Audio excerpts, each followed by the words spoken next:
ఇయాల శనివారము మరి ఇయాల నన్న జల్దొద్దాం ఆఫీస్ కంటే ఏడా నిన్న మొన్న పడ్డ వర్షాలకు రోడ్లన్నీ నీళ్ళేవారే మస్తు తక్లీఫ్ అయింది. కానీ ఎట్లయితేంది వచ్చినా మీకు వార్తలు చెప్పనీకే మరి షురియేద్దామా? గంటకంటే ముందుగాల ఏందో ఎరికే కదా, నెత్తిగీతలు చూడురి. హైదరాబాదు మీద వాన పండుగ, పట్నంలా పనులన్నీ ఆగమాగం. దేవుణ్ణి మార్చే భక్తిలో భక్తజనం, గణేశుడే ఆశ్చర్యపోయే గమ్మతి.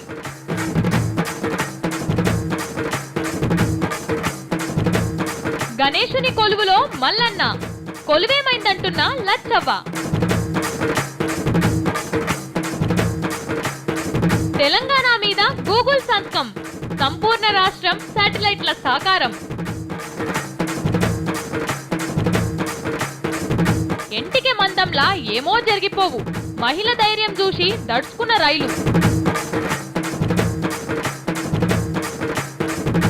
దేవుళ్ళ ఉసురు పోసుకున్న దయ్యం భక్తుడు, లడాయి లేపిన రావణాసుర తమ్ముడు. మన తెలంగాణ మనకెప్పుడొచ్చింది? జూన్ 2వ తారీఖే కదా. గా ముచ్చట మన తెలంగాణ పబ్లిక్ అందరికీ ఎరికే, ఇక ఏరువడ్డ ఆంధ్రప్రదేశ్ వాళ్ళకు కూడా ఎరికే. కానీ ఇంకా మన దేశంలోనే చాలా మందికి ఎరకలేదు ముచ్చట. ఇక ప్రపంచంలో ఉన్న మిగతా దేశాలకు కూడా నిన్నటిదాకా తెలియకపోతుండే, కానీ ఇద్వర్స్ అంది తెలుస్తుందిగా. ఎందుకో ఎరికేనా? గూగుల్ గుర్తుపట్టింది కదా. అందుకన్నట్టు ఇంటర్నెట్ ఉన్నోళ్ళంతా వెంటనే తెలంగాణ ఎట్లుంటుందో చూసుకోరిగా. తెలంగాణ రాష్ట్రం ఎప్పుడు ఏర్పడ్డదిరా పిలగానే పోరన్నా అడిగినా ఏం చెప్తాడు? జూన్ 2 తారీఖు నాడు ఏర్పడ్డది, ఆయాలాట సంధి మనకు వచ్చిందని చెప్తాడు కదా. కానీ ఇది అస్సలు గుర్తింపు కాదు. తెలంగాణ ఏర్పాటు ముచ్చటకు నిన్న మొన్ననే సంపూర్ణ సంతకం పడ్డది. అగో గదేందనుకునేరు, మళ్ళా ఇది వాజిబే. ఎందుకంటే ప్రపంచం అంతా ఇవాళ ఎవరి చేతులు ఉన్నది? గూగుల్ చేతులు ఉన్నది. వాళ్ళు చేస్తేనే ఏదన్నా మారుతుంది. అగో ఆ గూగుల్ కంపెనీ వాళ్ళు ప్రపంచ పటంలో మన తెలంగాణను అలాగే చేసింది నిన్న మొన్ననే. అంటే జూన్ 2 తారీఖు మనం గుర్తిస్తే గూగుల్ కంపెనీ నిన్న మొన్న గుర్తించి పటముల్లో మన బొమ్మ పెట్టింది. ఇక ఇదివరకు దాకా అఖండ ఆంధ్రప్రదేశ్ బొమ్మనే ఉండే. కానీ ఇప్పుడు చూడుండ్రి, గూగుల్ ఎర్త్ దాంట్లోకి పోతే కంప్యూటర్లా మన తెలంగాణ మనకు అలాగా కనిపిస్తుంది. ఇదివరకు సంది మనం కూడా ప్రపంచ పటంలో ప్రత్యేక రాష్ట్రంగా ఉంటున్నాం అన్నట్టు. అగో గాలేంది గుర్తించేది? మన రాష్ట్రపతి సార్ సంతకం పెట్టి నడిచిపోయిందంటే కుదరది. మనం ప్రపంచంతో కనెక్ట్ కావాలంటే గూగుల్ వాళ్ళు సంతకం పెట్టాలన్నట్టు. అగో గదే పని నిన్నయాల చేసి నడిచిపోయింది. లెక్క ప్రకారం అయితే జూన్ 2 కానీ వీళ్ళు గుర్తుపట్టింది ఇప్పుడు కాబట్టి ప్రపంచ దేశాలన్నీ తెలంగాణ రాష్ట్రాన్ని ఇప్పుడు ప్రత్యక్షంగా చూసుకునే ఏర్పాటు చేసింది మాత్రం ఇగో ఇయ్యాలనే. కాబట్టి సంపూర్ణ తెలంగాణ అమల్లోకి వచ్చినట్టే అంతటా. ఏ మాటకి ఆ మాటనే చెప్పుకోవాలంటారు. మొన్నటిదాకా వానలు పడమంటే సుక్క వాన కూడా పడలేదు. కానీ పండుగ రాగానే ఎట్లా పడుతున్నాయి చూసిండ్రా? అది హైదరాబాద్లోనైతే 3 దినాల సంది ఇరాం లేకుండా పడుతున్నాయి. ఇదంతా ఎవరి పనో ఎరికేనా? డౌటే లేదు, గణేశుని పనే. నిమజ్జనం చేసేందుకు నీళ్లు కరువైనాయనే ఇట్లా వానలు కురిపిస్తున్నాడు. అవునా కదా? మీరే చెప్పురి. పొద్దుమీకొచ్చిన చుట్టం పొద్దుగాల సురువైన వాన పోనే ఓదని వెనకట అనుకుందరు. కానీ హైదరాబాద్లో నిన్నీయాల వాన చూస్తుంటే రాత్రి వచ్చిన చుట్టం ఇంటికి పోతున్నాడు, కానీ వాన మాత్రం ఎప్పుడొచ్చినా పోతలేదు. ఎదుగా ఈ 3 రోజుల బట్టి చూస్తే ఓ మల్క దంచుతున్నది, జరసేపు ముసురు పడుతున్నది, జరసేపు కాగానే మళ్ళా దంచుతున్నది. 3 రోజులు ఆ మొగుల మీద సూర్యుడు కనిపించక మొత్తం మబ్బు పట్టింది. ఎలుస్తూనే ఉన్నది, కురుస్తూనే ఉన్నది వాన. ఇంట్లోకెళ్ళి కాలు బయటికి పెట్టే పరిస్థితే లేదు, బురద. ఇక మన హైదరాబాద్కు స్పెషాలిటీ ఉన్నది కదా. మన హైదరాబాద్లో అస్సలు నీళ్ళేమో మోరీలకు పోతుంటాయి, మోరు నీళ్ళు రోడ్ల మీద పోతుంటాయి. మీకు ఎరికే కదా ఇది. ఇక గిజొంటి పట్టణం మీద 3 రోజులు బట్టి వానలు పడుతుంటే ఎట్లుంటుందో చెప్పుండ్రి. అయిపోయి వానలు పడేయాలకు పడ్డాయంటే అది లేదు.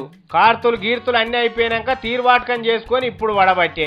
ఈ వానలేదో ఆ ఊర్ల పొంటి పడ్డా ఇంత వ్యవసాయానికి అక్కడికి వస్తుండే. గణపతులు పెట్టుకొని పూజలు చేసుకునే వాళ్ళకి సముద్రం వచ్చి మీద పడ్డట్టు వడబట్టే వాన. రోడ్ల మీద అటు ఇటు పోయేటోళ్ళ బాధనైతే చెప్తే వశం కాదనుకోరాదు. గంటల కమానం ట్రాఫిక్ జాములు, ఉతార్లకు ఉండే ఆడకట్లయితే సగం బడ మునిగే కాడికి వచ్చింది. జిహెచ్ఎంసీ వాళ్ళు వానకాలంలోనే నిద్రలేస్తారు, ఇది కామన్. మోరీలు సాఫ్ చేసేందుకు వాళ్ళ గీయాలనే తీరుతుందిగా. వాళ్ళు పొక్కలు తవ్వి సదిరే వర్కాల్లో వానలు బాగా కొడతాయి. కొట్టి ఆ పొక్కలన్నీ నిండుతాయి నీళ్లతోని. ఇక తొవ్వంట పోయేటోని అవస్థ చూడాలి దాంట్లో. ఇక కరెంటు సంగతి అయితే ఎంత తక్కువ మాట్లాడుకుంటే అంత మంచిది. వాన సురువుగానే కరెంటు బంద్ చేస్తారు. చీకటైతే ఇళ్ళలో నరకం. అయిపోయి వాన నీళ్ళు వడ్డట్టు ఎటన్నా పోతే బాగుండు, కానీ అట్లా పోతాయా? పోవు కదా.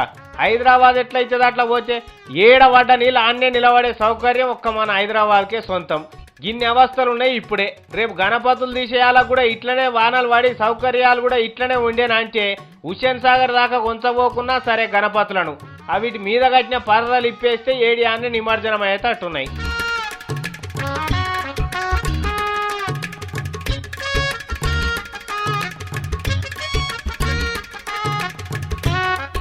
దేవుడు అంటే ఏంది?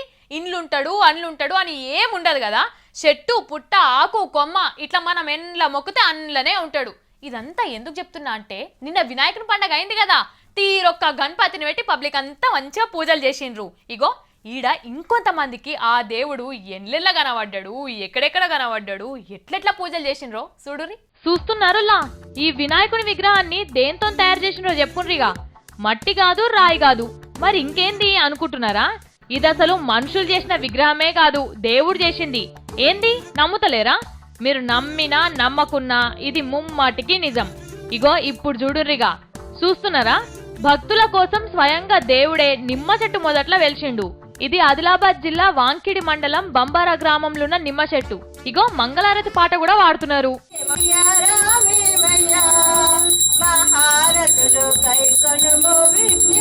మరి వీళ్ళు ఎప్పటి సంది పూజలు చేస్తున్నారు ఇట్లా, ఏం కథ అన్నది వాళ్ళనే అడుగుదాం. ఇక చెప్పమ్మా. శివరాత్రి రోజు జన్మించాడు. అప్పటి నుండి మేమందరము పూజలు చేస్తున్నాము. ఏ విధంగానైతే చెట్టు పెరుగుతున్నదో అదే విధంగా వినాయకుడు కూడా పెరుగుతున్నాడు. ఇన్నరా? చెట్టు పెరుగుతున్నా కొద్దీ వినాయకుడు పెరుగుతున్నాడట. ఇది ఇట్లుంటే రంగారెడ్డి జిల్లా మేడ్చల్ మండలంలా ఇంకో ముచ్చట చూడుండ్రిగా. ఇక్కడ గణపతి కట్టెకే పెరిగిండు. కాకపోతే ఇంతకు ముందు లెక్క బతుకున్న చెట్టుకు కాకుండా కొట్టేసిన చెట్టుకు పెరిగిండు. అదే వానకు కట్టెలు తడుస్తే తెల్లగా పూత లెక్క వస్తుంది కదా, అగో అట్లనే ఆ పూత వినాయకుని రూపంలో కానొచ్చింది ఇక్కడ పబ్లిక్ కు. ఇక దాన్ని చూస్తందుకు పూజలు చేస్తందుకు పబ్లిక్ ఎగబడ్డని అనుకోరాదుర్రి. మరి ఎన్నడు లేంది వినాయక చవితి నాడు ఇట్లా అవ్వడంటే చిత్రమే అనిపించింది ఇక్కడోళ్లకు. మరి ఇది ఎప్పుడు పెరిగింది, ఏం కథ చెప్పన్నా? మార్నింగ్ ఈ రోజు పొద్దున బయటకు వచ్చి చూసేపాటికి కొంచెం చిన్నగా ఉంది. ఒక గంట తర్వాత చూస్తే గణపతి రూపంలాగా కొంచెం పెద్దగా అయిపోయింది. అందరూ చూశారు. సరే గణపతి ఇన్నరా? పొద్దుగాలనే పెరిగి పెద్దగైందట. ఇగో ఇది చూస్తున్నారా? ఇక ఈ గణపతి ఎట్లా తయారైందంటే తెల్ల గన్నేరు చెట్టు ఏరుతో తయారైండు. ఇది హైదరాబాద్ జూబ్లీ హిల్స్ ముచ్చట. ఈ చెట్టు ఏరుకు 110 ఏళ్ల వయసు ఉంటదట. ఈ గణపతి దేవునికి ఇంకో మహిమ కూడా ఉంది. ఏందో ఈ పంతులే చెప్తున్నాడు ఈనుండ్రి. మా లెటర్స్ ద్వారా రాసి వారి కొప్పులో ఉంచుతాము. ఆ కొప్పులోంచి కింద పడినప్పుడు వాళ్ళ యొక్క కోరికలన్నీ కూడా సఫలీకృతమైన దాఖలాలు చాలా ఉన్నాయి. ఇన్నరా? దేవునికి లెటర్ రాస్తే కోరికలు తీరుతాయట. కొందరు ఇట్లా దేవుడు తయారు చేసిన విగ్రహాలకు మొక్కుతుంటే ఇంకొందరు లీడర్లనే దేవుళ్ళ తన ఊసబెట్టి మొక్కుతున్నారు. కొందరు మోడీ సాత్తోని వినాయకుడు ఛాయ్ తాగినట్టు చేస్తే ఇక జనసేన వినాయకుడు, మీలో ఎవరు కోటీశ్వరుడు వినాయకుడు, ధూమ్ వినాయకుడు ఇట్లా ఎవరి మనసుకు నచ్చినట్టు వాళ్ళు వినాయకుడిని తయారు చేపించి మొక్కి పూజలు చేస్తున్నారు. శిషి గీ ఎయిర్ ఇండియా వాళ్ళను మళ్ళీ ఒక పారు అస్సలే నమ్మదు. బంపర్ ఆఫరు మిస్ అయితే మళ్ళా దొరకదు, 100 రూపాయలకే టికెటు అని మస్తు ఆశ పెట్టిండ్రు. నిజమే కావచ్చు అనుకొని 3 రోజులు సంది ఇంటర్నెట్లో గంటకి 20 రూపాయలు ఖర్చు పెట్టి మస్తు ప్రయత్నం చేపించిన. ఎక్కడిది ఇప్పటికి 500 వచ్చినాయి కానీ టికెటు లేదు, మన్ను లేదు. అసలు ముచ్చటేందో నాకు నిన్ననే తెలిసింది. ఏమైందో ఎరికేనా? చెప్దామంటే మస్తు కోపం వస్తుంది.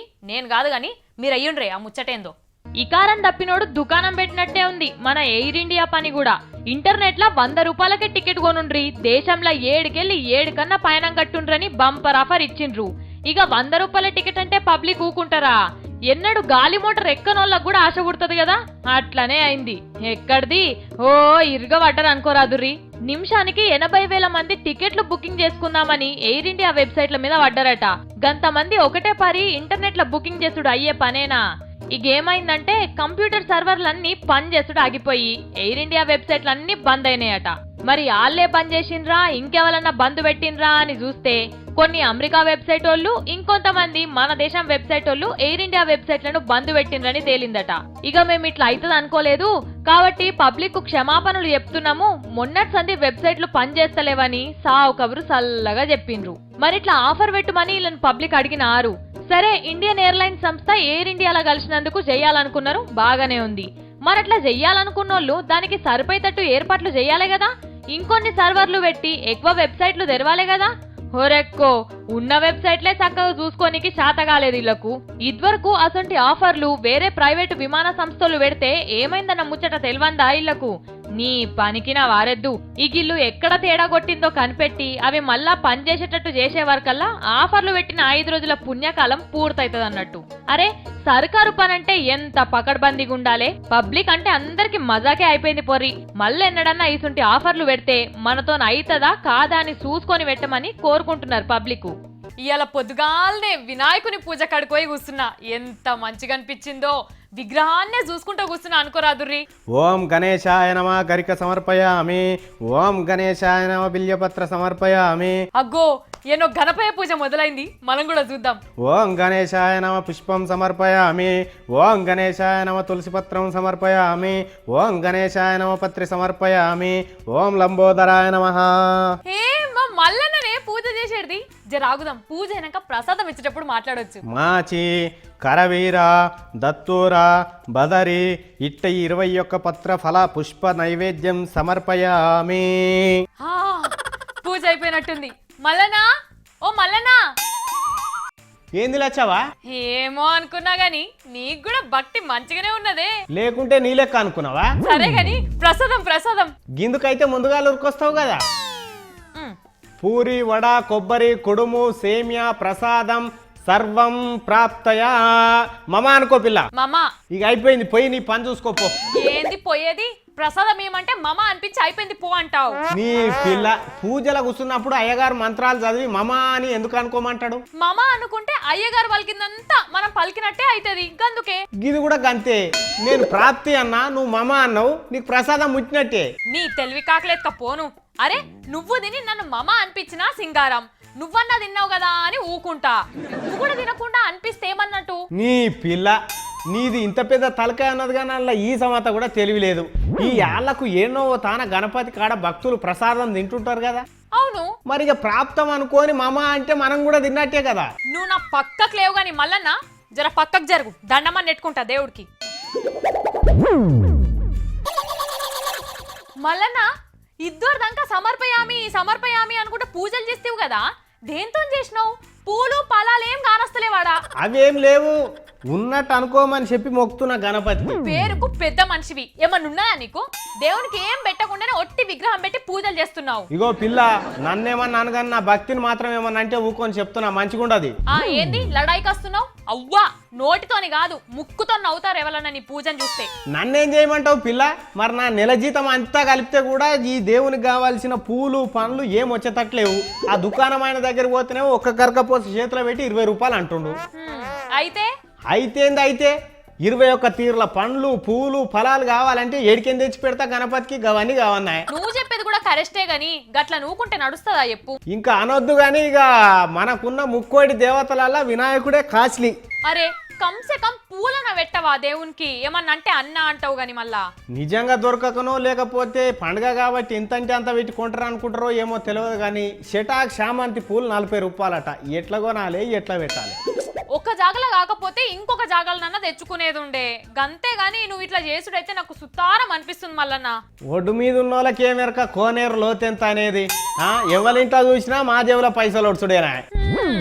అట్లా అని దేవుణ్ణి తక్కువ చేసుడు కాదు గాని చెప్పిగా ఏదో ఒకటి చెప్తావు కదా. నాకే గనక దేవునితోని మాట్లాడే మోక దొరికితే అయ్యా వినాయక భూమి మీద రేట్లు బగ్గున మండుతున్నాయి, అగ్గి కంటే ఎక్కువ. జర నీ పూజకు సంబంధించిన వస్తువులయి ఆ రేట్లు ఏమని ఉంటే జర అమైండ్మెంట్ చేసుకో దేవా అని చెప్పి మొక్కుతా. సాల్తి సంబడం వడ్డానం కొని మొగుడా అంటే లంక బిందెలు దొరకని కొనిస్తా అన్నాడట. వెనకట్కి నీ అసంటోడు ఎవడో గట్లున్నది నువ్వు చెప్పే ముచ్చట. అయినా దేవుడు ఉండని దేడ చెప్పు, చెట్లల్లా పుట్టలల్లా రాళ్ళల్లా అన్నిట్లలో ఉంటాడు.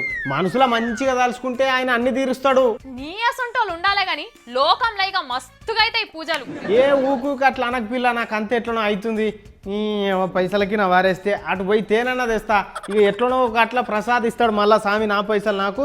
ఇక పూజ సామాన్ అయితే కొనుక్కొస్తా నేను పోయి. గది ఇప్పుడు అనిపించుకున్నావు మా మల్లన్న అని. జల్ది రాపోయి ఇయాల్టి ముచ్చట్లు ఎట్లున్నాయి? మంచిగా ఉన్నాయి కదా. ఇట్లానే మళ్ళీ వచ్చేటప్పుడు కొత్త ముచ్చట్లు పట్టుకొస్తా. ఇంకో ముచ్చట మర్చిపోయినా, పొద్దుగాల వాన వల్లేదని సల్లా వడకుర్రి. ఇప్పుడు బయటకు పోయినా సరే క్షత్రిలు పట్టుకొని వర్రి. ఎందుకంటే గణేశుని కూసబెట్టినాం, గణేశుడు కూసునన్ని రోజులు వానలు కురిపిస్తూనే ఉంటాడు. అందుకే చెప్తున్నా. సరే మరి నేను పోయేస్తా, గప్పటిదాకా చూస్తూనే ఉంటుండ్రి V6.